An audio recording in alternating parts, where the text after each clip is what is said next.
मैं विशाल यादव। आज की क्लास में हम बात करेंगे वर्ग का।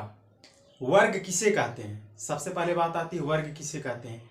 तो ऐसा चतुर्भुज जिसकी सभी भुजाएं बराबर हों एवं समांतर हों, सभी भुजाएं आपस में बराबर हों और समांतर हों और प्रत्येक कोण 90 अंश का हो, वही हमारा वर्ग होगा। तो चलिए हम चित्र के अनुसार आपको समझा देते हैं कि वर्ग किसे कहते हैं। ये हमारा एक वर्ग है, ठीक। ये हमारा एक वर्ग है, इसका नाम हम दे देते हैं पी क्यू आर एस, ठीक। ये हमारा वर्ग हो गया और इसकी सभी भुजाएं बराबर, यानी ये 5 सेंटीमीटर है तो ये भी हमारा 5 सेंटीमीटर, यानी सभी भुजाएं 5 सेंटीमीटर। आप लोग समझ गए, यानी वर्ग की सभी भुजाएं जो हैं वो आपस में क्या होंगी? बराबर होंगी। और इसका जो प्रत्येक कोण 90 अंश का है, यानी इसका प्रत्येक कोण 90 अंश का होना चाहिए। इसका प्रत्येक कोण 90 अंश का होना चाहिए। इसका प्रत्येक कोण 90 अंश का, तो इसका प्रत्येक कोण 90 अंश का रहेगा तभी ये वर्ग बनेगा, नहीं तो नहीं बन पाएगा, ठीक। और हम जानते हैं ये एक प्रकार का चतुर्भुज है, तो हम जानते हैं चतुर्भुज के चारों कोणों का योगफल क्या होता है? 360 अंश होता है। तो अगर सभी 90 अंश के कोण हैं, इसके जो चारों कोण हैं, तो 90 चौका 360, यानी हमारा जो कोण P प्लस कोण Q प्लस कोण R प्लस कोण क्या हो जाएगा? यस, बराबर क्या? 360 अंश। सभी कोणों का योगफल 360 अंश, यानी हमारा वर्ग का अंतः कोणों का योगफल जो है, सभी अंतः कोणों का योगफल क्या हो जाएगा? 360 अंश हो जाएगा। और वर्ग में 4 भुजाएं होती हैं, चारों भुजाएं आपस में बराबर होती हैं, 4 कोण होते हैं और प्रत्येक कोण 90 अंश का होता है, ठीक। 4 भुजाएं, 4 कोण और 4 शीर्ष होते हैं, शीर्ष P, शीर्ष Q, शीर्ष R, शीर्ष S, ठीक। अब अगर बात करें विकर्ण की, विकर्ण कितने होते हैं इसमें? विकर्ण इसमें 2 होते हैं, P Q R S, इसका नाम दे रहे हैं। और विकर्ण क्या हो जाएगा हमारा? ये P R और Q S, यही दोनों विकर्ण है हमारे, और दोनों विकर्ण आपस में बराबर होंगे, यानी हमारा जो P R है ये किसके बराबर हो जाएगा? Q S के।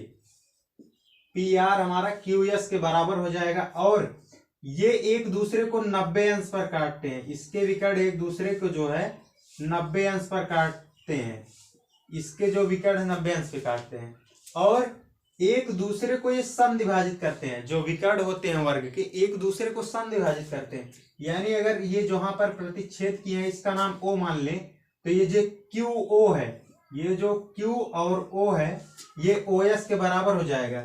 QO बराबर OS और PO बराबर OR, PO बराबर OR हो जाएगा हमारा, ठीक है।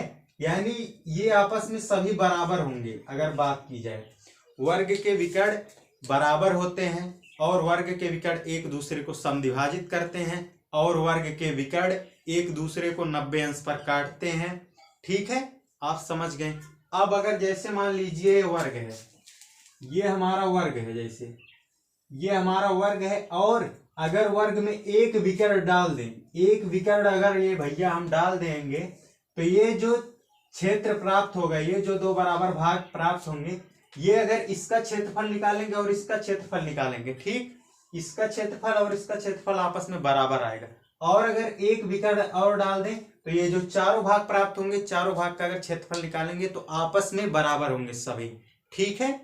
अब बात आती है, जैसे मान लीजिए ये हमारा एक वर्ग है, ठीक, ये हमारा एक वर्ग है, और इस वर्ग में अगर इसका मध्य बिंदु जो है, ये मध्य बिंदु और ये मध्य बिंदु और इस भुजा का मध्य बिंदु, यानी वर्ग के जो सभी भुजाएं हैं, यानी चारों भुजाओं के मध्य बिंदु को अगर मिला दे, ऐसे मिला दे, तो जो हमारा ये चतुर्भुज अंतः क्षेत्र में प्राप्त होगा, यानी जो ये अंतः क्षेत्र में ये जो चतुर्भुज प्राप्त होगा, ये हमारा एक वर्ग है, ये हमारा एक वर्ग हो जाएगा अगर सभी भुजाएं के मध्य बिंदु, यानी वर्ग में जो चारों भुजाएं हैं, चारों भुजाओं के अगर हम मध्य बिंदु को मिला देंगे तो जो हमारा चतुर्भुज अंतः क्षेत्र में प्राप्त होगा, ये वाला, ये जो अंतः क्षेत्र में प्राप्त होगा ये हमारा वर्ग होगा। अगर आपको नहीं पता तो आप चित्र बना के गोला प्रकार से एक वर्ग बना देंगे और ऐसे उसमें एक मध्य बिंदु को मिलाते हुए ऐसे एक रेखा खींचेंगे, सभी चारों रेखाएं, और ये हमारा 90 अंश का हम जानते हैं, 90 अंश के सामने ये जो है ये कर्ण है, यानी 90 अंश के सामने की भुजा कर्ण होती है। तो ये हमारा लंब और ये हमारा आधार मान लेंगे और इसको हम कर्ण मान लेंगे। तो जब ये निकालेंगे तो ये जितना आएगा उतना ये सब ये आपस में बराबर होंगे। ठीक है।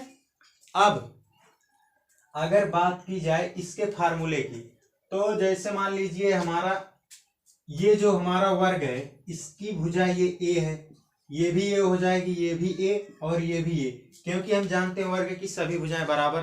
तो इसको अगर ए मान लिए तो ये भी ए हो जाएगा, यानी सभी ए हो जाएंगे। और इसके क्षेत्रफल की बात की जाए तो हम किसी भी 2D फिगर का अगर क्षेत्रफल निकालते हैं तो लंबाई और चौड़ाई की आवश्यकता होती है। तो इसमें लंबाई ए है और चौड़ाई भी ए है, तो लंबाई गुणे चौड़ाई यानी ए गुणे ए बराबर ए स्क्वायर, यानी जो वर्ग का क्षेत्रफल है लंबाई गुणे चौड़ाई, यानी लंबाई ए है चौड़ाई ए है, ए गुणे ए स्क्वायर हो जाएगा, यानी जो वर्ग का क्षेत्रफल होगा वो ए स्क्वायर होगा। और ए हमारा क्या भुजा माने हैं, तो भुजा को ए माने हैं, भुजा स्क्वायर कहो चाहे ए स्क्वायर कहो। अगर परिमाप की बात की जाए तो इसकी सभी भुजाओं का योग, सभी भुजाओं का योग को हम क्या कहते हैं, परिमाप कहते हैं। तो सभी भुजाएं इसकी ए है, तो यानी 4 ए हो जाएगा, 1 2 3 4। तो इसका जो हमारा परिमाप हो जाएगा ए प्लस ए प्लस ए प्लस ए, यानी 4a हो जाएगा, यानी 4 गुणे भुजा। ठीक, इसका जो हमारा आ जाएगा परिमाप, वर्ग का परिमाप क्या होगा, 4 गुणे भुजा यानी 4a। अब जैसे अगर इसका बात की जाए, इसकी अगर बात की जाए विकर्ण की लंबाई क्या होगी, इसके विकर्ण की लंबाई क्या होगी, जैसे मान लीजिए वर्ग बना दे रहे हैं पी क्यू आर एस, ये हमारा हो गया, और इसका ये विकर्ण जो है ये क्यू एस, ये विकर्ण है, यानी इसको हम कर्ण मान लेते हैं क्योंकि ये 90 अंश का है। अगर इसका ये 90 अंश के सामने की भुजा ये जो विकर्ण है ये हमारी कर्ण हो जाएगी, 90 अंश के सामने की भुजा कर्ण होती है, तो इसको हम क्या मान लेंगे, लंब यल मान लेंगे। और इसकी सभी भुजाएं ए होती हैं यानी समान होती हैं, तो ये हमारा बी हो गया। ठीक, यानी हमारी ये जो लंब है ये भी ए है और ये जो बेस आधार है ये भी क्या है, ए है, और ये हमारा कर्ण जो है ये विकर्ण है, विकर्ण को हम कर्ण मान लिए क्योंकि 90 अंश के सामने जो होता है भुजा उसे हम कर्ण कहते हैं। ठीक, अब अगर जैसे ये विकर्ण की लंबाई हमें ज्ञात करनी है तो हम जानते हैं ये हमारा एच है। ठीक, कर्ण हाइपोटेनस, तो एच स्क्वायर बराबर होता है लंब का स्क्वायर प्लस आधार का स्क्वायर, तो यानी एच स्क्वायर बराबर L square plus B square होता है। तो हमारा एच स्क्वायर बराबर लंब का स्क्वायर यानी ए का स्क्वायर प्लस बी हम क्या है, ए है, यानी इसकी लंबाई चौड़ाई समान होती है, बी हमारा भी ए होगा, तो बी का स्क्वायर यानी ए का स्क्वायर। तो हमारा क्या हो जाएगा, एच का स्क्वायर अगर हम हटा के स्क्वायर अगर हटाएंगे तो ये वर्ग में मतलब रूट में जाएगा, तो रूट में जब चला जाएगा तो क्या हो जाएगा 2a स्क्वायर।